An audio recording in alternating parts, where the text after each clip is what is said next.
27 24টা তো ধরবে এখন তাহলে 27 26টা তখন ক্যান্টু মারা যাবে আর দিন থেকে তো খুলবে না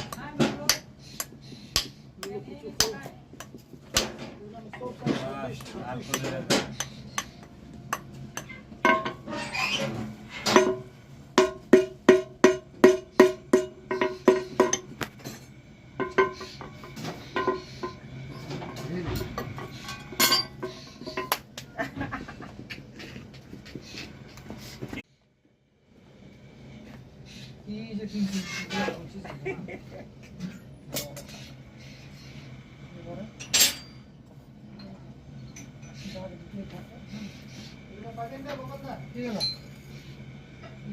ঠিক আছে